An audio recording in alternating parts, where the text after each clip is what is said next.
All right, we're live.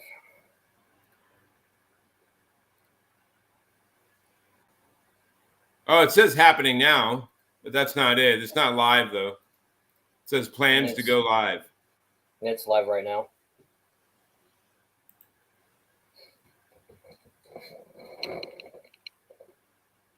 All right, here we go. Now let's see if I can share it and it doesn't mess with everything.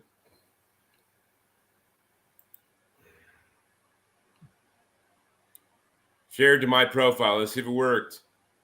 Yay! All right, guys. Sorry, it's my fault. We had a problem with my computer. It was dead when I went to try to go get on the show. Lola, the lovely Lola, accidentally knocked the plug out, and I didn't notice if she had done that. So I spent all day writing, and I would guess I was using all of my battery up.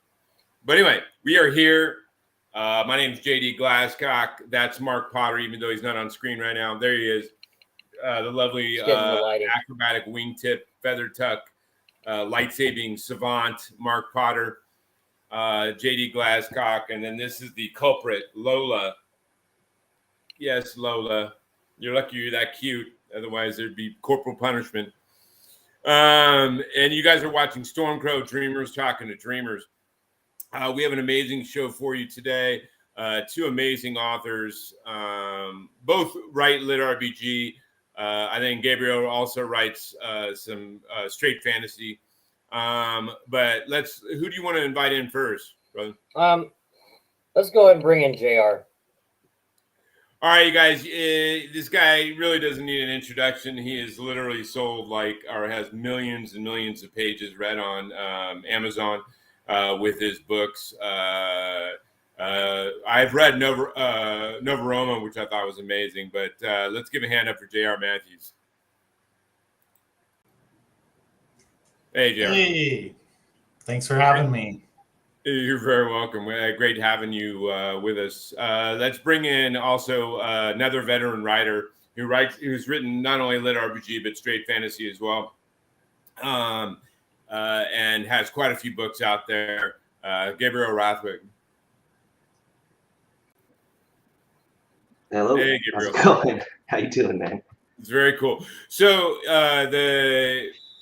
the show is actually streaming live on my personal page. You feel free to share it if you want to share it to your page. Just make sure when you do to turn the volume down on it. Otherwise, you're going to be we're going to basically be hearing ourselves otherwise. But feel free to do so. Yeah, I figured JR would have some people get on and screw with them. But yeah. But very, very cool. Actually, I finished Nova Roma, and that was really good, man. I liked it. Thank you. You're welcome. All right, so let's jump right into it because we're basically about a half hour late to the show, so that's all right. We're still going to get in an hour, you guys, with your favorite authors and let them talk about all the stuff that they have done, are doing, and will do. Let's start with Gabriel, and then we'll go flip over to JR. What is a project you've worked on in the last 2 years that you were passionate about, you thought turned out great, and you were satisfied with your creativity when in its pages? Yeah, so so I currently am working on a series, and it's called From Chef to Crafter to Conqueror. And it's not actually lit RPG, it's historical fiction. It's alternative history, historical fiction. And I set it up for medieval Japan. And this is something you started within the last couple of years? Well, yeah, so I put book 1 out last Christmas, so a year ago. All right, well, let's focus on that. And then during current time, if you want to jump back onto the current book that for that series, and let's do it. But let's take back people to the birth of it. Right. So what I was saying, so it takes place in medieval Japan, and I kind of wanted to do it like not a fairy tale, but like legend sort of thing. So it's got like the main character arc in the story is a chef from the future. He's a cook on a spaceship, and he gets sent back in time. to an alternate dimension, which is an alternate dimension, medieval Japan, Earth. And so I interpose, whatever the word is. That's a bad thing for an author. But so it's got the main character arc, and then it has a couple side characters, and their POV comes in, and it's more, their stories are more like legends that kind of interact with the main POV. And that's my first book. So it's From Chef to Crafter. Okay, but did he come back? Was he able to bring actually tech with him, or was it just him? So he's got like an AI companion that's in his brain. He's got like a neural implant. It has his AI lives in there with him. And he has. I was going to say, otherwise, a straight cook in feudal Japan would probably struggle a little bit unless he really could cook some good food for the right people, I guess.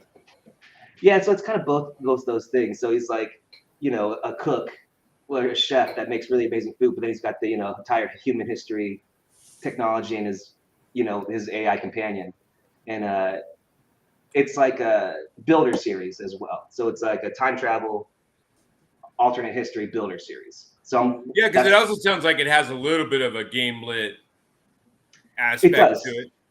It does, but it's got none of the stats, none of the crunchy stuff.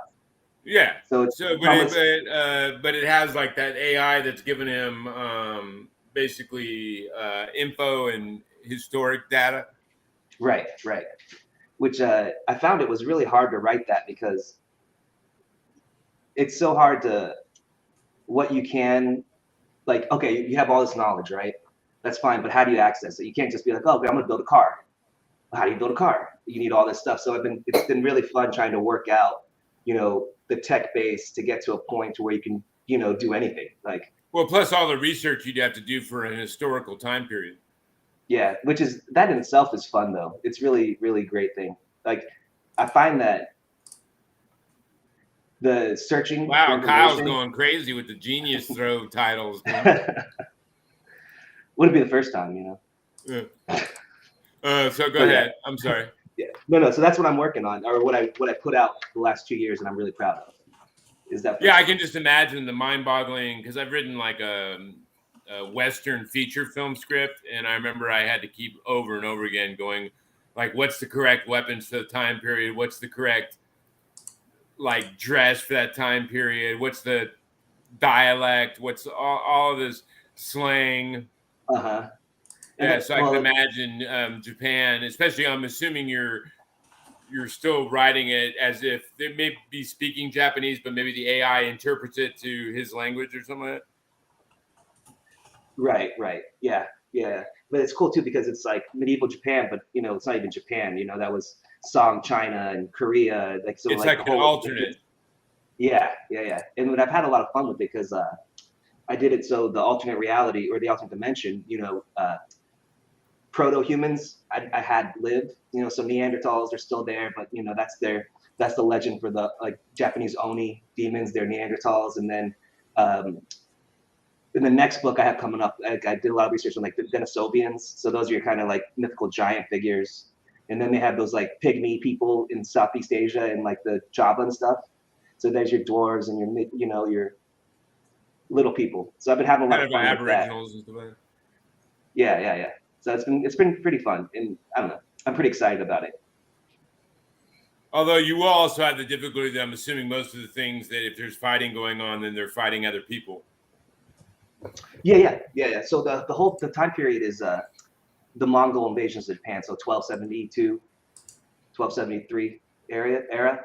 But if you have the Mongols, then you have the horse archers, which are really the Mongols' main advantage over everybody is the fuckers could shoot accurately from top of a horse with a bow. Which is why I picked the spaceship. So he's in an escape pod, it crash lands, and it crash lands in Tsushima Island. So it's an island in between Korea and Japan that gets invaded by the Mongols historically.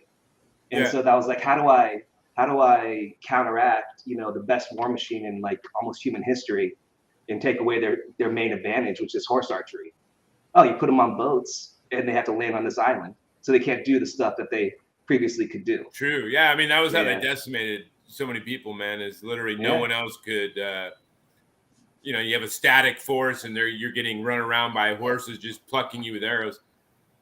Yeah, I think So, it wasn't until the invention of the repeating rifle, like until like they actually like because the U.S. and in America, the same problem with like Comanche and other Indians, like they could shoot arrows faster than you can reload a musket, you know.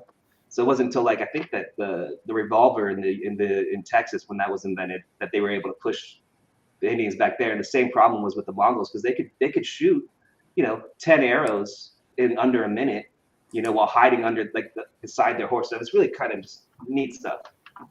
it is.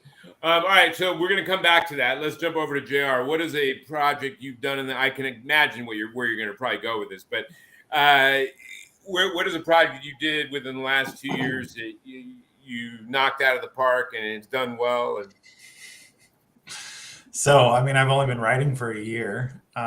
So all my projects are within the last 2 years. But probably Jake's Magical Market is the most. that's right. I figured you were beginning to be going with that. Yeah. It was. Yeah, but that blew out right out of the gate. You didn't originally have that on RR, one of those things? No, I didn't tell anyone I was writing it. The only people that knew were my wife and my editor. And my wife didn't know for several weeks. She just thought I was working even longer hours. I was holed up in my basement office and just started writing it. And didn't tell friends, didn't tell family because I just didn't want any of the pressure around it. And, everyone dreams of writing, but then life gets in the way. And so I was like, I'm not going to tell anyone because who knows what'll happen? Is this really going to actually get published and stuff? So I just kind of did it secretly.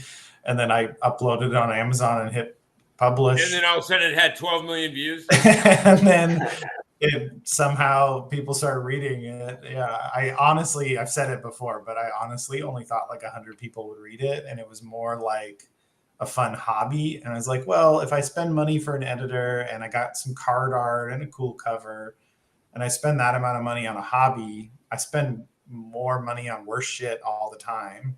So it's like, that was fine, just would be a fun hobby to have. And I can be like, yeah, I actually. Well, you're in a field and had a unique angle on it. Yeah. Doing the cards, having a card-based Magic system.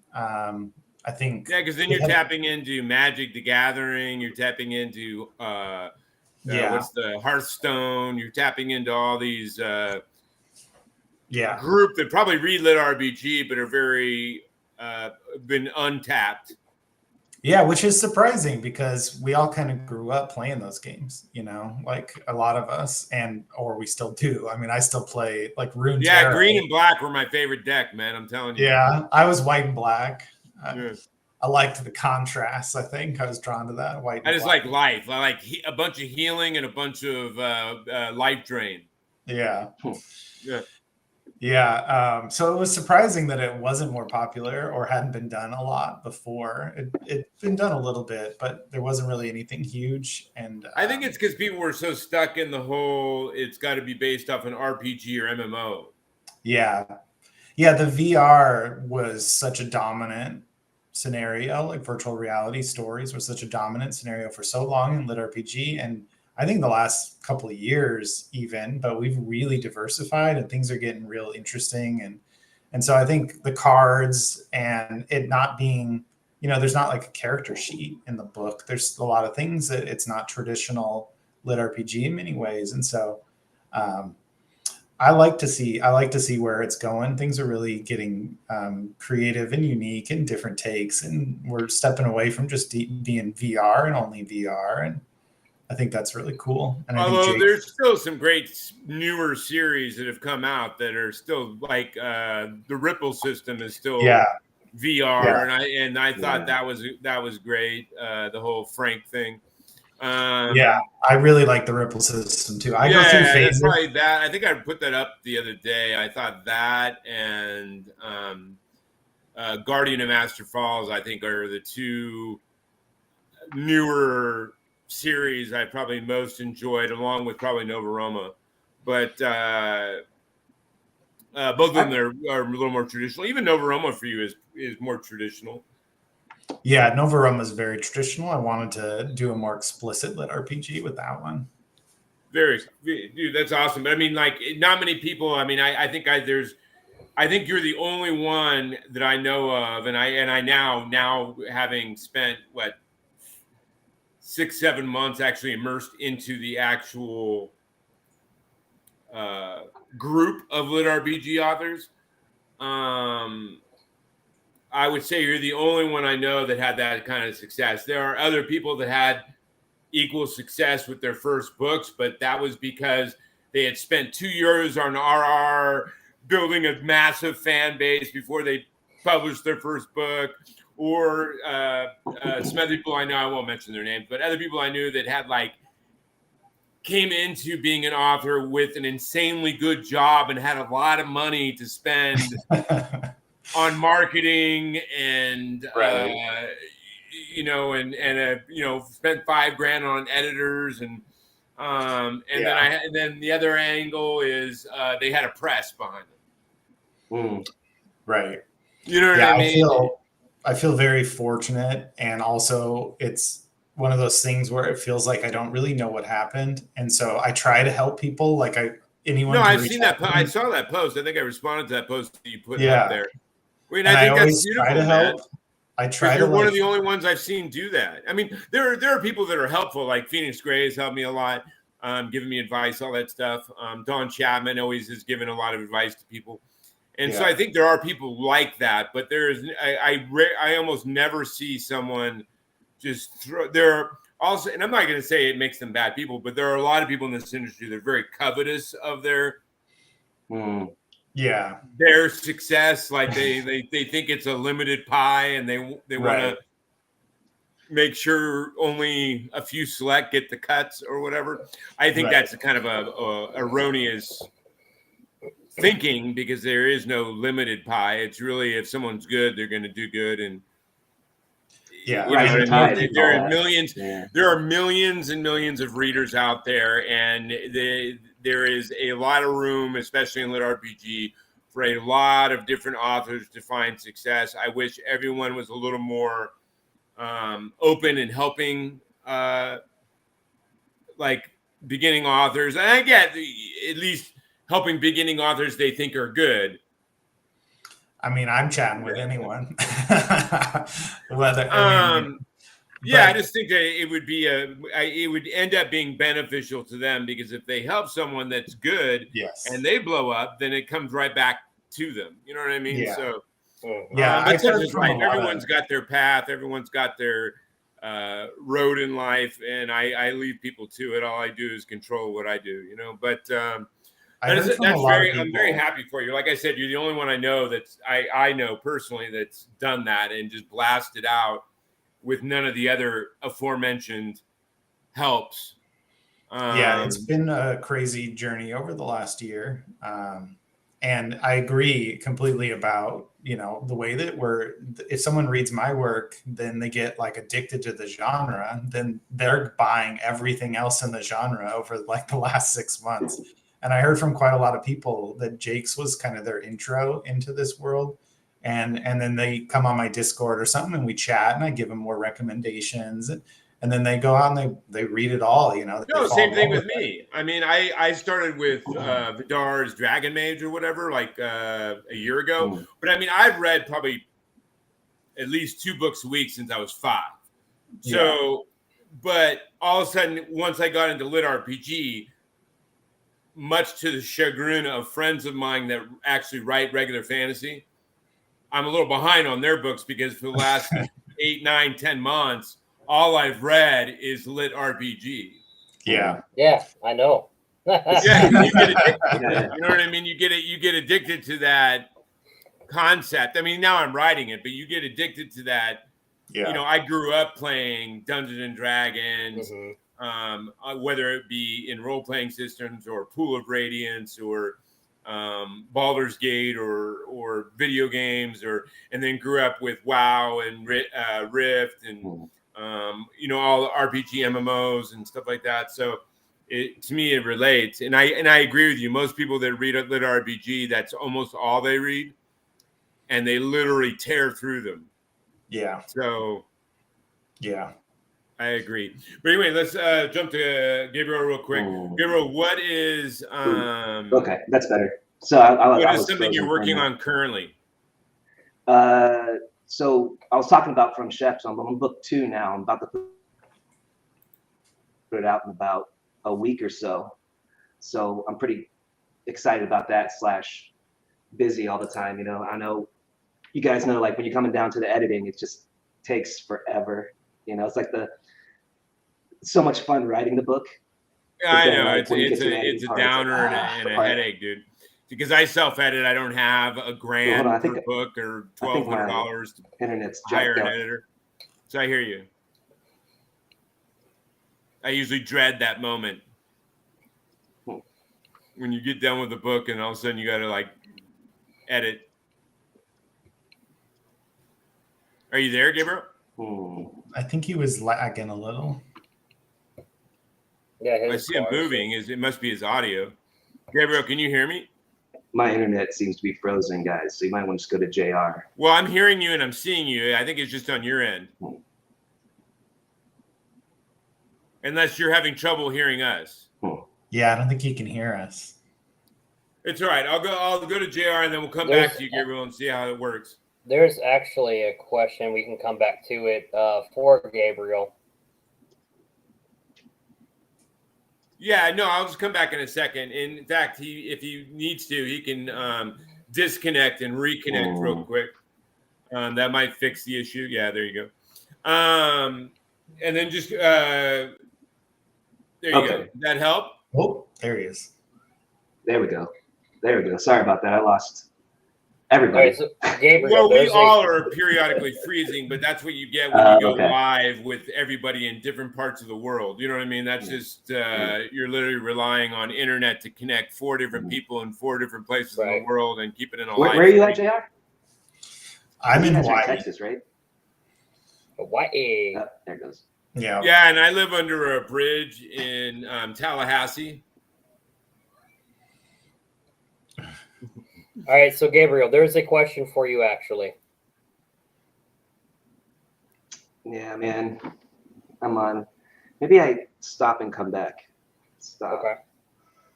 Oh, is he still? He seems fine. Maybe it's got to be on his end because I can see him and hear him fine. So. Yeah, me too. So I don't. Gabriel, are you having trouble hearing us? Is that what the issue is? I'm taking it is because he's not responding. Yeah, that sounds like a yes. So anyway, JR, let's just get going with you, and then we'll come back to him when he gets his things situated. Sure. So JR, what is a current project you're working on that you're excited about and amped about? So Nova Roma number 3 is coming out January 14th. And it's been the most exhausting editing process that I've had of all my books so far. I ended up having to kind of change a lot, and I ended up doing extra passes of editing, which just added a couple months to the workload and delayed the book a little bit. And that would drive me nuts, dude. I'm too ADHD. I would like literally reread my shit over and over again. I mean, luckily I do a lot of editing as I write, but having to go over it again and again and again and again, it would drive me nuts, man. Yeah, this one was particularly hard because I ended up having to change quite a few things to bring some elements from later books into this one, because I wrote the whole series in one big like burst of creativity. So I have like all of the rough drafts like done, but part of the problem with that is the natural flow of a story is it kind of dips in the middle. And it changes, Yeah. And so the change in the middle. And then you got to go screw with everything else. Yeah, it just wasn't quite as compelling as I wanted it to be, because it was like the downtime in the story. But if you put it into a single book, then that's just like kind of a boring book. Yeah, but sometimes you got to do that, man, because I don't like writing all the goddamn character development shit. I like getting to the fights. I get it. The action, the fun part. But the action isn't quite as much of a payoff if you haven't built the emotional background of those characters and made them important. You know, there are books like He Who Fights His Monsters where literally there's a whole book of, constant fights. But sometimes when you create the world, you didn't create a world like that. You didn't create a world that would make sense that they're going from fight to fight to fight to fight without. Right. And then you There's no got to just investment. deal with There's no the world investment. as it is. You know what I mean? Like, Yeah, this one, it's still got some of the kind of like downtime, relaxed vibe to it, but there's a lot more that needed to be done to kind of get it to where I wanted it to be so that it's still a complete book. It was feeling more like an interlude. And so I had to I had already done like 2 passes, and then I had to do like 2 more. And now it's with my editor who's also doing 2 passes, and then I have to edit his passes. So I went through this one like 6 times, which is very hard, and it's taken months and months and months. But I'm excited for it to get out, because now that the product is there, it actually turned out really good. Like, I look forward to it. I read the other 2, so This is book 3. I think this is Nova the Roma? best in the series. I think it's going to end up. It's also the longest. It's going to end up being like 800, 900 pages, and Nice. it will be. I think it's really good. I'm really. I don't know excited how you guys to do that, man. I literally, I spent a decade writing scripts, which are like 120-page feature film scripts. Yeah. So when I got to novels, I get to like 200, 220 pages. I'm like, okay, that's it. That's a book. We're good. I don't have a clue. Like, I don't know how you guys do. Yeah, Granted, a lot of bigger books tend to be more than one story within that book. They tend to have multiple stories that you just kept into a book, where I tend to do that act 1 of your 3-act 800-page book. I'll do act 1, and to me that's a book, and I move it to the side. You know what I mean? So I don't know how it happens, because the rough draft is half the length. So the rough draft of this was like 100,000 pages. And then as I've edited, it's gone 200,000, 240,000, 260,000. It's like, where did it all come from? I don't know. Because you keep seeing space where there should have been some. Well, just the story just kind of breathes a little more through the editing process, and it just feels more complete. And I'm not sure. When you write it and then you come back through it, you're like, oh yeah, this needs this, and then this needs this, and then this needs this. Oh, when I was thinking about that thing, let's put that in there. Yeah. Or it's missing a bridge or a. Yeah. Or you were out one day and you're like, oh man, this would be great in this part of the book. Let me go back through the editing process. Oh yeah, this 80,000 word book is now 120,000 words. Oh, okay, great. Hey, do you ever find that you add stuff that's funny or interesting based on conversations with people you know? Yeah. I don't personally.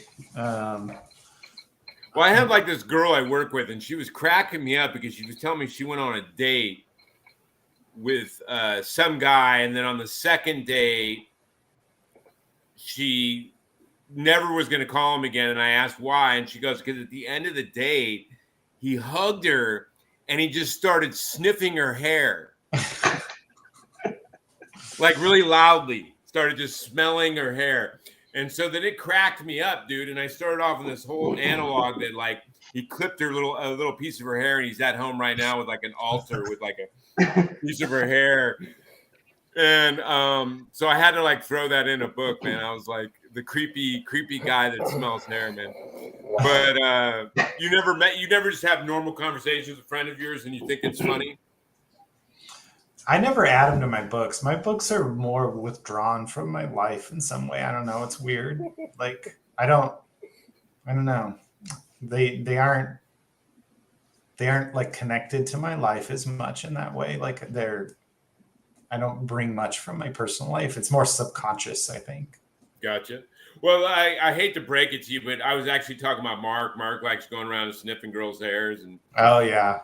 No, he's got a little altar in the background with like all these little locks of hair. He stealthily clipped their hair. Doesn't everybody? Isn't that normal? You just got to find the girl that likes her hair being sniffed, and then you're together. Work. It's so creepy. There's just so many things. It really is. It's so creepy. It really is. If the guy was like really hot, she was probably been like, "Oh, he sniffed my hair. Super,"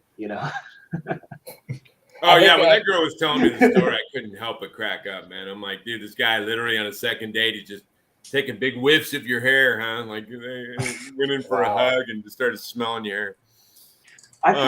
But anyway, okay. So now that Gabriel's back, let's go to him real quick. What is a project you are currently working on that you are amped about? Okay, so I'm working on this From Chef book 2, and I'm excited about it. But I'm in the process of editing, like JR is through his book. So I'm not excited about that part. It's my least favorite part of writing is editing, because I don't know. I'm probably on my fourth read through before I even got it to my editor yet. So it's just work, you know. I don't know if you find and you this. already wrote it, so it's like a headache having to reread shit you've already wrote over and over and over and over and over again. And I'm already ready to write the next thing. So I'm like, oh, I want to, and like, so what I'm excited about is a book I haven't written yet. And what I really want to do is write this next book, you know, and it's going to be a progression fantasy that I'm still fleshing out the details, but wait, now do we switch to a new series you're trying to write? You said what I'm passionate about, and this is what I want to write next. Well, let's hit that on the future section, man. So how many books in this are going to be in this Cook series? So it's going to be a 3-book series. So this is book 2 I'm on, and so you're going to alternate. Are you going to do, which I'm going to probably do next year? You're going to start another series after book 2's done, and then alternate between writing them. No, I try to do that, and I find that I end up just not finishing anything. And I end up like jumping into project to project and then like not finishing it. So I'm gonna finish this one. I'm done with. I'm gonna finish editing, and I'm gonna do book 3, which I've already started, and I'm just gonna knock that out because I have a contract I did an audiobook contract with Tantor, and I owe them the books. So I'm gonna finish them out so I don't not finish my contract. Gotcha. So, I didn't realize that's how it worked. Do you have a time limit? No, I don't have a time limit, but I don't like to. I don't like something hanging over you. Exactly. It's like having a deadline. I feel like I'm gonna knock this out and get it done so I can do the other stuff, you know. But so book 2. I mean, I'm having so my series is going to be a 9-book series. I'm working on book 4. But after book 5, I got to do something different for a hot second. So I'm going to start a sci-fi post-apocalyptic lit RPG and then alternate just book 1 and then go to book 6 and stuff like that. Just because I realized that as I'm in book 4, that I'm starting to get burnt out on the storyline, I guess. But dude, that's real burnout, man. I was so this From Chef series, it's taken me 3 years to write. Because I started book 1 before we moved to Germany a year before, and then I couldn't finish it. And then we got here, and I couldn't work for like 6 months. I just couldn't get the words out. And then finally I finished it. And then when I was done, I couldn't even start book 2. Like, just, I don't know if you saw this in the community, but it felt like everybody was going through burnout at the same time. Like, it was just, I don't know. I just couldn't. Well, I know Aileron has had that issue for quite a while, that he got burnt out on. Well, he was churning them out pretty fast when he was, he was at the top. I don't know. And I can imagine and his was an 8-book series. So I can imagine, or at least at this point, it's an 8-book series. And I think he was turning them right? And they're bigger books, and I think he was turning them out like 3 a year. So he was probably frying his brain trying to. Well, I think he was working too, and he's a doctor. Yeah, and audiences, there's something about today's current people, man, that are so want everything now, want it now, give it to me now, give it to me now, give it to me, and have no understanding how much effort and energy, especially mental energy, it requires to write a novel. It's content, and because most of them aren't writers, and so they have this. I don't know what it is. Remember when we had to wait like a year and a half for a book, or when you had to wait a week for each episode and on a TV show, and you literally had and then it was like 9 or 10 months before the next season on a TV show actually came out. Yeah. And nowadays they want them all. Give me all my episodes now. And then all they have to wait is like another season comes out like 4 or 5 months later, 4 months later. because I remember, I don't know if you've seen it, but the new TV series, the first one Sylvester Stallone's ever done, called Tulsa King, and they're doing it old school where they're only putting one episode out per week, and there was like a Facebook promo for it, and almost every other comment was, "Why do I have to wait a week?" I mean, and I was but it was usually with, "I love this series, but why do I have to wait a week? That sucks. Why can't you just put them all out?" And I'm like, wow, you've all become so privileged and so like spoiled little kids, man. Like I don't know what. I blame Netflix. It's definitely Netflix because they're the first ones that started dropping seasons. Where they drop them all out and then you can binge them. Yeah, and you just binge them all, and you're like, oh, I just watched the whole season of whatever, and then I can watch this season. I find myself getting in that trap too because, like, I'll watch Ted Lasso, and I'll be like, why isn't the whole season out? I need to see the whole season. And well, and it hurts beginning. It hurts a little bit on beginning. I feel not all, but a lot of beginning authors. It hurts because they'll get sales, but a lot of avid lit RPG fans wait until there's 3-4 books out before they want to jump in and start. Are you in 20 books? You know what I mean? Yeah. Are you part of 20 books? Am I part of what? 20 books to 50K? No. Okay, so it's a writer group. They really help with indies and they offer a lot of advice. But it's their key is 3-book series. Have it written, and then drop before you come out each, with it. Yeah, drop one each month. That's. Well, and a lot of people do that on RR. That's what RR is mainly Yeah. used for. Is they write like ahead, and then once they build a fan base, then they go to Amazon and release one book. And when they've already have 3 or 4 already done, like Zogar, Primal Hunter, he already had those first 3 done before he released the first one on Amazon. You know what I mean? He already had literally millions of fans before he released book 1 on Amazon. That's why his books immediately blew up. I mean, he was writing for a couple of years though. Like he's been writing for a couple years. So like, a lot of these row guys, like I did row. It works really good if you can write consistently on it. Well, and if you're not fiscally, you just got to remember, some writers are writing not only because they want to write, but they need the money. Yeah. And so some writers are not in a position to sit on all their books for that long of a period before they release. It's a tough. You know what I mean? So it is a good idea to do, and I would advocate it for people that can do it. But I think some people forget that not everybody is in the fiscal situation to be able to make those choices. You know what I mean? Oh, yeah.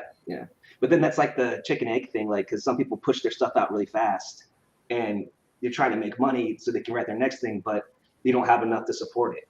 So that income. Well, no, and I agree with you. So there's like I started like that. I was like, I got to get my books out because I got to make some money because I have to quit my job because I don't want to do this full time. And it was just like rushing books out that weren't as good as they should be. No, and I agree with you, but some people just don't have that option. They have 3 kids, they have whatever it is. Yeah. You know what I mean? And I think a lot of them will go into it even knowing it's hurting them doing so, but sometimes reality dictates. You know what I mean? Yeah, just write romance. Steamy romance. Write erotica. Exactly. Yeah. I think JR's next book should be Red Shoe Diaries remake. Fantasy erotica. Should be Anais Nin in Rebirthed. If I do, it'll be under a different pen name, so no one will ever know. I always laugh. Everyone has all these pen names, man. Like I know several of them that like literally have like 3 pen names they write under. Dude, I was born with the last name Glasscock, brother. It's just got to be what it is, man. I cannot imagine myself ever writing under a certain a pen name or whatever. Yeah, I got some friends that do that, and it seems kind of like detrimental because you have different people, different series, and they're not all looking at all your stuff. But I mean, if you don't want somebody to know you're writing erotica, then you like don't want to be. Well, I think a lot of them do it with harem. Yeah. Oh yeah. They have their harem under one thing, and then they have their normal lit RPG or fantasy under another name or whatever. Yeah. and it's I even had someone tell me, because I have my lit RPG, but I also have like a book that's got a bunch of my feature film scripts and another book that's got collected works from the decades of poetry and all that shit.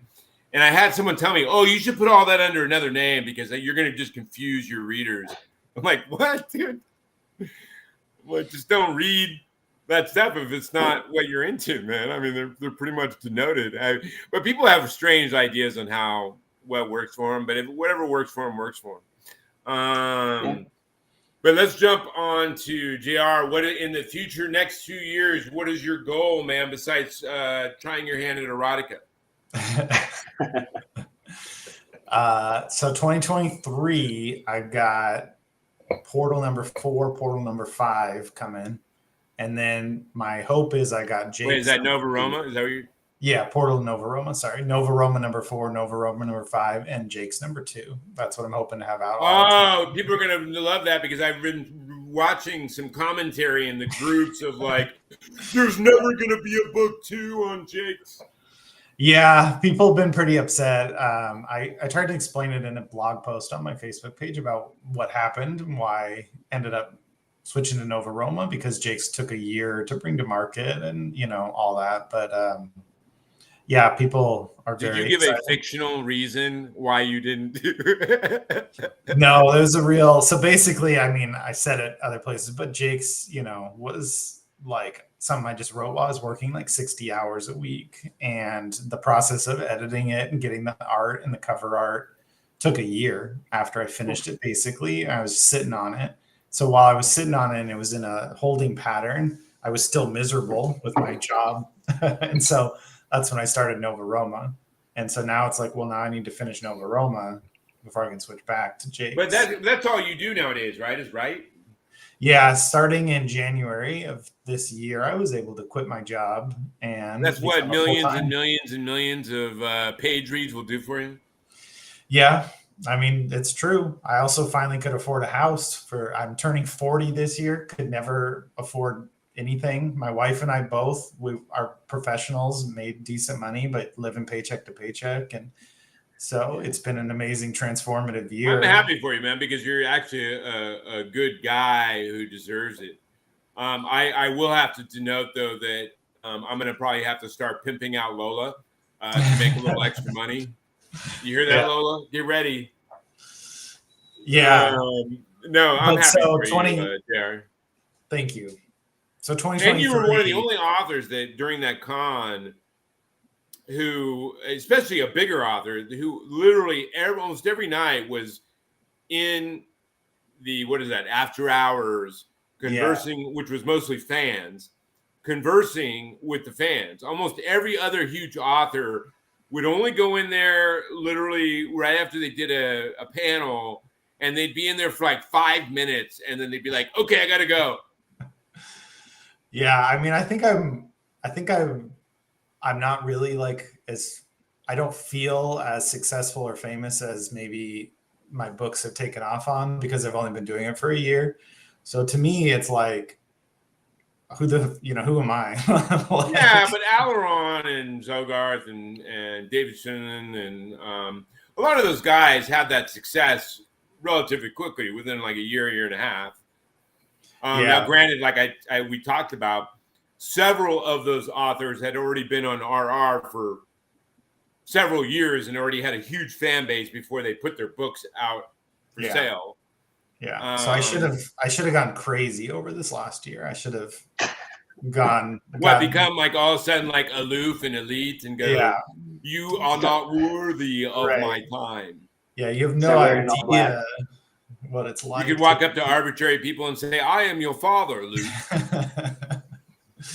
It helps that no one actually knows who I am in real life or cares at all. It's the funniest thing about being an author these days is you tell someone you're an author and they're like, "Okay, bye," because Well, and also lit RPG, even though it's huge, it's a very niche audience. There are very few people that you would just arbitrarily run into. Yeah, they wouldn't even know what the fuck lit RPG is if you say lit RPG. Right. Well, and you've got we're finding kind of overcoming the stigma of fantasy sci-fi in, the last few years, but even just 10 years ago, you had the stigma of fantasy sci-fi, and then lit RPGs like way down here. Well, lit RPG though is still, I would say, the fastest growing fiction genre in the US, at least right now. I would say the exponential growth from when it started around 2015, 2016-ish till now, the actual exponential growth is probably much larger than almost any other genre in. Yeah. I think it's the number 2 most successful self-published genre behind romance. I was gonna say, what's number 1? Behind erotica? Yeah, Is that what you said? Behind Daniel Steele Aspirants? Yeah, for self-published, romance is number 1 by far. I mean, they're like way above us, but I think number 2 is self-published, like authors actually making money, is lit RPG, because and then in the top probably like 5 for a while now, for the last year, I would say almost every month at least 1 or 2 authors of the top 5 sellers are usually lit RPG on Amazon. Yeah. Well, now you need to do this. You need to create a romance lit RPG. Right behind the sparkly sexual vampires. Yeah. My wife keeps saying I should write some romance. Book 3 of Nova Roma has. Hey, I've said this before with Mark, and I was cracking up because, my mom used to give me so much shit on my short films, which are all rated R, and some of them have, titties and ass and all that kind of stuff. And my mom would go, "Oh my God, that's not how I raised you. Why do you have to put that in there?" And then I walked in. She lives with my little sister now down, not too far from me. And I walked in to visit them, and her and my brother-in-law's mom are sitting on the couch, fully engrossed in Shades of Grey. And I walk in with the camera right on the woman's, with a close-up, literally a close-up. And I don't even know what they're watching right now. I'm like, "Mom, why are you watching like soft porn? Why? What are you watching?" And my mom's like, "It's not. It's Shades of Grey." And I'm like, I've spent the last decade listening to you talk shit about my short films, and not once in my short film did I show anything even near what I'm looking at the TV screen right now. I'm like, okay, so I get it. I just have to write in a Danielle Steele vibe. Yes. Nudity. Yes. Yeah. Wasn't Shades of Grey self-published too on Amazon before that got popular? As was Twilight, they sold 65 million copies before being picked up by a publisher. Well, and remember when we talked about this, JR, in the during the con, when we were talking about, I think you were there or part of it, or when we were talking to some of the bigger guys about the growth of lit RPG. And Alon and them were like, "Oh, dude, when we first got started, we would try to submit to publishers and they would laugh at us and go, that's never no interest whatsoever." Even up to 3 years ago, maybe 4 years ago, they still had no interest. And now the top authors, including you, JR, the top authors are selling so many copies and so many pages read that they now have bigger publishers coming to them. Trying to get them to sign up. Yeah, it's interesting how sort of out of touch some of the big 5 publishers became. I think that they kind of lost touch with the market, and they try to dictate the market instead of respond to it. Yeah, but with the internet, you can't really do that, man. Yeah, and so they missed out on some sort of organic growth, especially in. But it's the same in every field. It's the same in film. It's the same in music. Yeah. The music labels were way behind all these little YouTube influencers, I guess is what they call them now. For the music oriented, they were way behind understanding even any of that. Yeah. And the same thing with film. They were literally.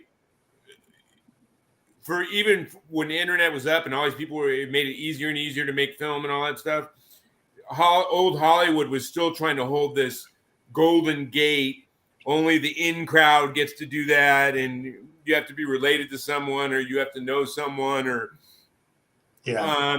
And then all of a sudden you had these indie films blowing up, and so it's the same in every realm, man. Because you got to remember, most of those industries are run by guys that are like 70 years old and like accountants. Yeah.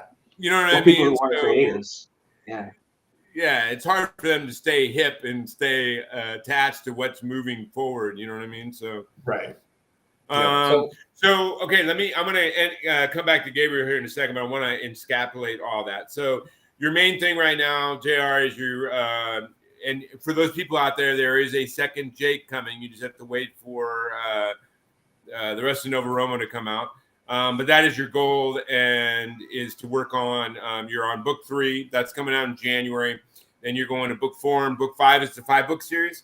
Yeah, it's 5-book series, and the rough drafts of 4 and most of 5 are like completely done. So it's all just editing. Except you have to do 83 edits. Yeah, except the editing does take a long time. And then they're going to be like, it's going to be an 8-book series by the time you're done. No, definitely not. 5 is the end. I can't. So it'll be 5, but they'll all be 1,500 pages long. I mean, that's true. Yes. Each one is the length of 2 to 3 books, but okay. And so then now we're going to go to Gabriel, who last time we were conversing with him as we got lost on some tangents, or I got lost on some tangents. I like he's tangents. working on his chef book, his second book of his chef series. He has one more to write on that, and then we're going to talk about now what he's very excited about as well, which is his you were talking about his fantasy, right? Well, yeah, it's going to be a lit RPG, but it's going to be lit RPG. But real quick though, have you started, JR? Have you started planning out Jake's too? Sorry, I have to ask.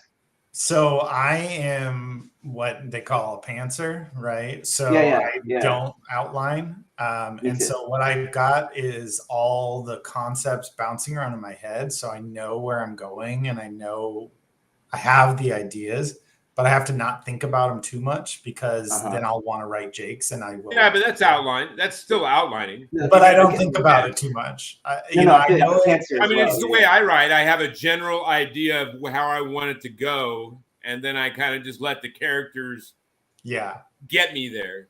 But some people outline literally everything. Right? I know. Who's that girl that kept talking? That's all she would talk about. She had like a 1,500-page Bible. Yeah. Or whatever binders it was. And binders. Yeah. I am not that way. And so to keep Jake's fresh, I have to not think about it too much, so that when I sit down to write it, it will be more spontaneous and a little more creative to me. But I know generally where I'm going. People are constantly afraid of like where could he go from here? It's like, oh no, I know where. All right, just give me a little black and green deck, man. That's all I asked, dude. That's why I asked, because I thought you had a good closure spot at the end. It was like, oh, this is a standalone. So that's cool, man. I'm excited. It's a great book. His audience would kill him if he made Jake's a standalone, man. Yeah. Well, I appreciate you saying that. Yeah. It's going to be, where it ends I hoped it would be a spot that would tide people over, but then it also creates a whole new kind of a restart with a whole new world and vibe and stuff. So. Well, I'm excited, man. I think it's gonna be good. I can't wait. Thank you. All right, Gabriel, back to you though, man. Let's talk about that new series you want to do. Okay, so my idea is it's gonna be like modern day knights, and I'm trying to figure out how to incorporate like chivalry into it, but with like past people's memories will have like, oh, I'm the descendant of like Sir Gawain, or I'm a descendant of this person. And so it's going to be like a modern day group of heroes, that. So is this superhero genre, or? No, it's going to be fantasy lit RPG, but modern day fantasy. So I mean, it's probably like urban fantasy. Yeah, little urban fantasy, but it's going to be a little supernatural. And I'm trying to do it in a darker way, so it's going to be more anti-hero and kind of get into this anti-hero mindset of people just doing things for the greater good, but in a way that's not considered good. Yeah, considered, or like what's a good, like? Do you ever read the Black Company fantasy novel? Yeah, I've read it, but I mean, you mean Cook? Yeah, Cook. Yeah, I couldn't quite get into his writing style, but I read a couple of them. The Black So Company is like one of my all-time favorite series Glenn of Cook? my entire life. The Black Company it's probably in my top 10 of all-time series. Love that company. Love See, I that series. struggled. I read like 2, I think, and I struggled with his writing style. It was very slow and meticulous. I had trouble with it. it's snowing off and on. But it's popular. I mean, what does he have? Like 15 books in that series? Oh, did we lose him again? Yeah, I think we did. Must having some internet issues. Yeah. He's back. Yeah, it's snowing here. It's like 5 degrees, so it's I think it's Yeah, messing with my internet connection. internet doesn't like heavy weather. So anyway, so you're gonna go for kind of an anti-hero, dark, urban, current day fantasy. But if it's current day, that means are you gonna have guns and stuff? I think he disconnected again. He looks frozen. Oh, did you freeze again? Or he's in thought. What now? I said, or he's in thought. No, in thought that doesn't move at all. You're in blanket. No, I don't think so. It doesn't respond. That's right. We'll give him a second. There's questions. Well, if he's in a snowstorm, man, that makes now a lot of sense, bro. Like, yeah. Even when we're in Texas and we have a heavy rainstorm, we have internet gets kind of sketchy. There's questions in the chat. We could. Yeah. There is. I never even look at that thing, man. Come on, you didn't Mark. see the right. I said there's some questions here, and then I even told them, hey, well, give us a minute, give us a moment. And you're right, Kyle. I'm just now seeing all these comments, Kyle. Sorry. Yes, I tangent a lot. Yes. So I think we'll wait for Gabriel on this one that he did earlier. So the first one that can actually be answered by JR or one of us is this one that Kyle had indicated. Yeah, so for me personally, I don't think I could write something under like 600 because I feel like that's just the stories that I tell. So my preference is always longer. Hey, dude, if I write something longer than 10 pages, I'm shocked, man. If I write something I call under, them my mini novels. If I write something under 100, I'm shocked. That's probably a remnant of being a lawyer, though, as I'm probably too long-winded or, I'm too enraptured with my own. No, I mean, I love huge books, man. I remember the original Game of Thrones series. I love those. The Robert Jordan, I grew up on reading those. David Eddings. I love those series. Just me personally, my ADD starts getting etchy when I hit 220 pages, dude. I'm like, oh my God, I got to stop. I got to call it an end and start another book, even though really all it is a continuation of the same damn story. But Gabriel, this question. But, okay, Gabriel, are you back again? Can we finish that? I think so. I think I'm going in and out, but we did have a question though. Can you answer that question? Yeah. So I try to hit all my novels. My novels, I try to do 80 to 100K, and then they always end up going. Am I gone again? I can hear you. Okay. I can hear you. So, we can hear you fine. Okay, so 80,000 to 100,000 words is my goal, and then usually ends up going to like 105, 110, especially with editing. Even if I try to put an 80,000 word book out, it'll end up being 100K by the end, somehow. Well, your chef book is almost 700 pages. I mean, that's a huge page count. Yeah. It came out pretty good, but it finished at 80.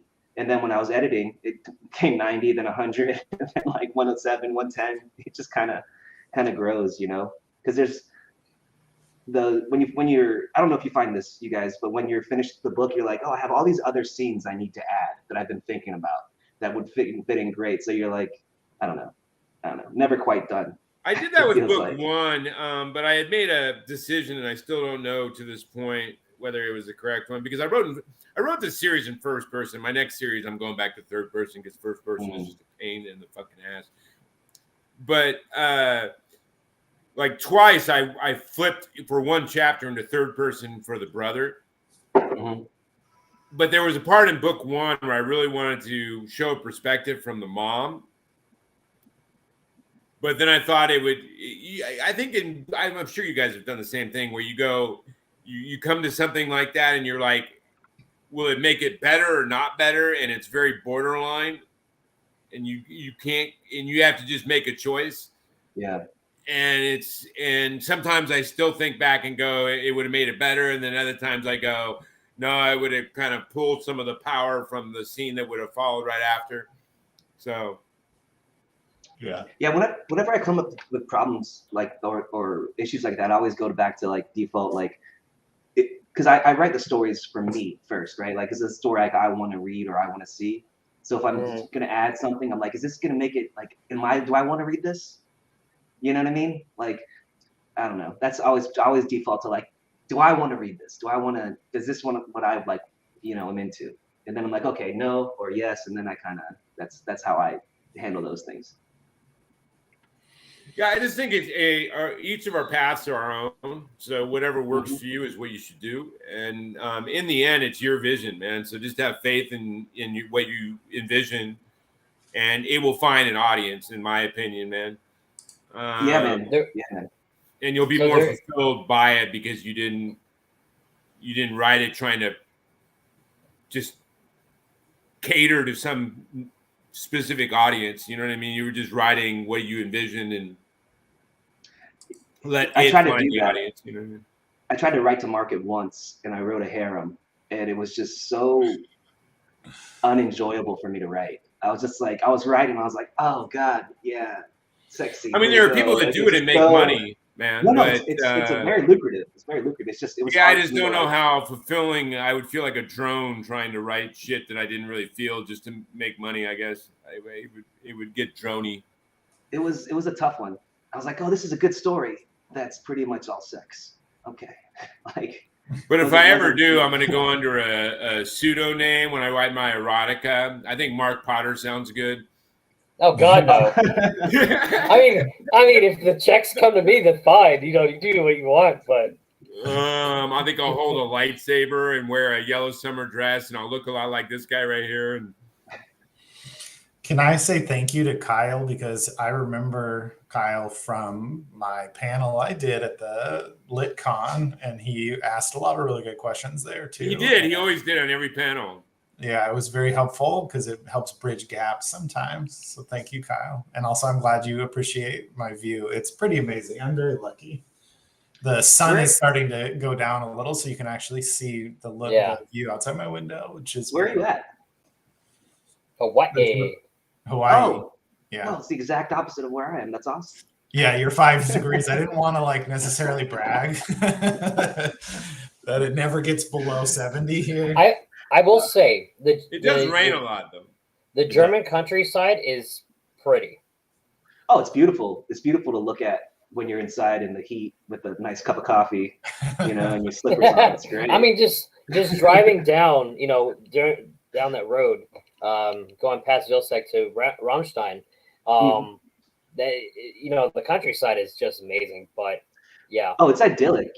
Every little hamlet's got these, wooden high-peaked houses, and there's churches everywhere. It's just beautiful. It's a beautiful place. It's cold. You should. I think Mark broke a record. He was telling me once that within 1 week time in Germany, he had gotten kicked out of 38 different bars. That's not true. I can't do that. I was military. I couldn't do that. If I did, I'd be in trouble. 25-year-old me could have done that. 41-year-old me is like, oh, the bar is 5 feet away. All right, that's the one I'm going to go to, and I'm not going to make a scene. And you guys, sorry, I forget about chat. So Kyle and Kaylin and Luis, I apologize. Although Mark should have been way more on that. Hey, y'all are talking, and then I'm like, okay, I'm going to set this up for later, do a Q&A session. So Kyle actually has a question for Gabriel, and this is what we were going to do earlier. So, thanks, Kyle. That's a great question. So before I was a writer, I've been in restaurants my whole life. So I've ran restaurants, and I started as a dishwasher, worked my way up to line cook, to then the front of the house, to manager, GM, all that stuff. And so I've always loved restaurants. And before I focus on my passion, I was like, oh, I'm gonna do restaurants, and I'm gonna open restaurants. And it's the hardest thing in the world to be successful at, because 75% of restaurants fail. They just do. The income on it's hard. It's just a tough thing. But I love the industry and I love food, and I thought it'd be a fun twist on a main character. Nobody really expects the main characters to be like a chef or something like that. So I thought it'd be fun to do that and then write things that I know. Like I can cook a lot of different stuff, and I think there's fun segues in there, with food, and then action, and then food, and like I don't know. I think it's just kind of a fun thing, and everybody loves to eat.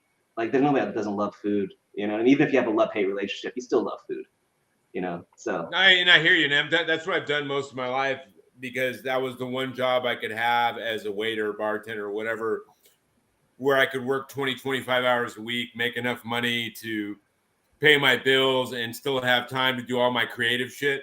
Yeah. I lucked out. Yeah, I lucked out that my writing was successful enough that I could stop restaurants and focus on writing, because it was like really right before the pandemic happened that I was like, all right, I'm just writing. And then I was like, oh, everybody that I know that was in restaurants is like out of work. So kind of worked out pretty well. So hey, I was in heaven, dude. Yeah, I people were talking about how they were going stir crazy or whatever during the pandemic because of being in their house all the time. If I could make enough money to just be in my house and write every day, I would be literally in heaven. That was to me like a dream situation during the pandemic, where we were getting all that government support to sit in our house. So I thought I was genuinely going to die, because I was going in and out of courts and in and out of jails for that whole year with no booster shots you still had to do that, yeah. Yeah, I was still working as a public defense attorney, and so I genuinely thought I was going to die. I think it wasn't very fun. Had those fears, especially when it first started, because you had no idea what it was, really. Yeah, well, and we were still required to be in jails and courts, and they were packed from people from all over, and the jails were terrible, and it was spreading around the jails, and you couldn't get good masks, so we're literally wearing like cloth on our face and having to meet with people from all over and spend literally hours talking to them about their cases and being in court with like 10 people there. And so I feel very lucky that I survived it all. No, even because we were only out for like 3 months, maybe I wasn't working for like 3 months. And then even when we went back, there was still not a lot of information about what it was and what's going on and how much danger there still was. So I get you, man, because we were still like, I was having to work in restaurants and I was literally like people up in my face. Yeah. All the time. Actually, I got sick right at the beginning with tonsillitis, and I had to go to the VA to go, just get medicine. And they were like not seeing people. And so it was like, come and then somebody will deliver your medicine out to your car in the parking lot. And my wife and I, we drove up to the VA, and there was like hospital tents out front, and then the VA workers were all wearing like hazmat. And before that, I was like, oh, that's not a big deal. What's the craziness? And then we drove up there. I was like, oh shit, it's real. This is a thing. Yeah. I lost you guys. Well, I want to wrap this up. We went about almost as long as we would have normally gone. So ended up, and again, I apologize, you guys, for us starting late. That was totally my fault. We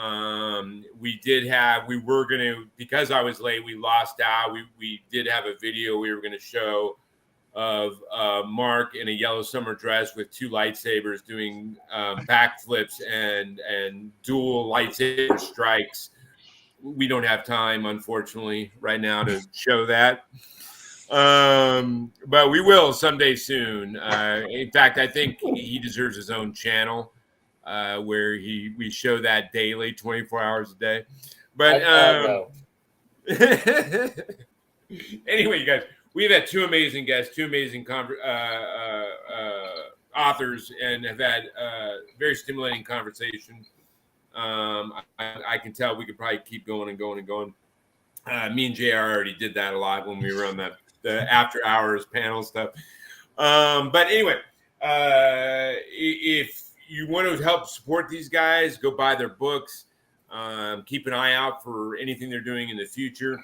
If you want to know, if you're new to these authors and you want to know how, message Mark. He'll figure out a way of getting you links to their stuff or email lists or fan forums or however he can. He'll give you a pathway to go and support those guys. So you can actually find that on the description on YouTube or on twitch.tv. You can also find that through the Facebook video. So all of their links are going to be applied right there. So if you want to support these great authors, it's going to be listed in the description. It'll be right below the video of him in a yellow summer dress with 2 lightsabers. Mark knows I love him, man. Anyway, okay, so it's been an amazing night. 2 great authors. Go hit, both are up on Amazon. Feel free to go buy their books, do all that good stuff. As always, we thank Mark Potter for being my co-host and the tech side of all this. I thank J.R. Mathews and Gabriel.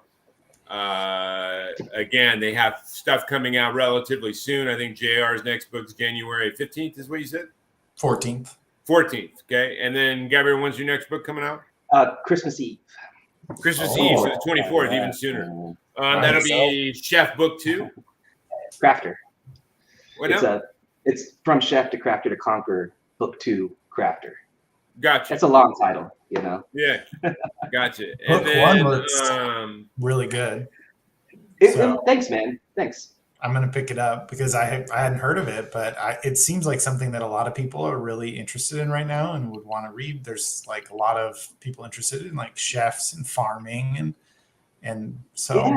Yeah, that's. Are you talking about? I still haven't read that Battle Mage Farmer or something like that. Seth's book. Yeah, it's a good book. Yeah, that's a good book. I keep having his books downloaded. His sci-fi one and the other one, and I you gotta. It's just like an endless list, dude. Literally. Yeah. There's like so an many endless books. list of books. I can't ever seem to catch up. And every time I start catching up, one of my favorite authors comes out with another book, and so then I stop and read and then that. You have time to write too. You have to write your own books. Yeah, it's exactly. Like, when do I, Yeah. It's difficult, you guys. There's like so many good authors and good books out there, but eventually. But anyway, you guys, you've been watching Stormcrow, Dreamers Talking to Dreamers. This whole show is about one thing, and that's supporting each other. And if you have a dream, put the work, put the sweat in, and go chase it and make it happen, man. Remember, all great things are just a bunch of small steps put together, and then you get from A to Z by doing so. What did you just put, Mark? Our links. Oh. You're funny. I was like, what is it? What is going on? You guys, again, thank you guys for being on. And it was our honor to have you here. Hopefully I did not, even though Kyle says I went on a lot of tangents, hopefully we still were able to have some great conversation and great info about your guys' viewpoint in being authors. What I'd like to do to end this is I'm going to take a turn with each one of you, and I'd like you guys to give advice to the burgeoning young authors out there and what you think would be some good advice for them. We'll start with JR, and then we'll end with Gabriel. My main advice is always just finish your rough draft. Don't talk to anyone about it. Don't share it with anyone, because the smallest amount of negative feedback will derail you when you're a new author. And even as a non-new author, it derails you. So just don't get any feedback until you literally just finish that rough draft. Then you can start editing and start getting feedback and stuff. But you just have to treat it like it's like a very vulnerable egg or something. And you just got to just do it. Just let it grow and let it happen before you mess with it. Because any little thing can set you back or stop you, and you'll never be able to finish it. So just push through and just get that first rough draft done before you ever worry about anything else. Good, and that is good advice, you guys. Gabriel, what would you give out? Set up a day, every day, a time, and write. It doesn't matter if it's the book you're working on, but every day, and maybe not every day, but at least 5-6 days a week, write 500 words, 300 words, whatever it is. Just make it a habit that you go to your space and you put something down every single day, if you can. If you can't, you can't. But if you can, every day, just write. Try to put out 500, 600,000 words. If it's not the story you're working on, something else, just got to get that habit like ingrained into you. Like just write. That's the best thing I can tell people is just write. Make it a habit. And I would agree with both of you guys. And I would also say make it an attainable goal, make it a realistic goal. If you, because if you make something that's like way out there, you get burnt out and then you stop doing it. It's kind of like exercise. You say, I'm going to go to the gym 5 days a week and all that stuff. And then all of a sudden you can't actually hold to that. Then you get depressed and then you stop doing it altogether. So, and that goal is different for different people. But like, as he said, if it's 500 words, if it's 300 words a day, if it's 1,000 words a day, make it a realistic goal that you feel that you can sustain. And I guarantee you, if you follow that, eventually you'll look up and that book will be done. Yeah. 100%. You know, but anyway, all right, guys, love you all. This has been Stormcoat Dreamers talking to dreamers. From all of us to all of you, happy holidays, beautiful holidays, and we'll be back in probably about another month. See you. Bye. Have a good night.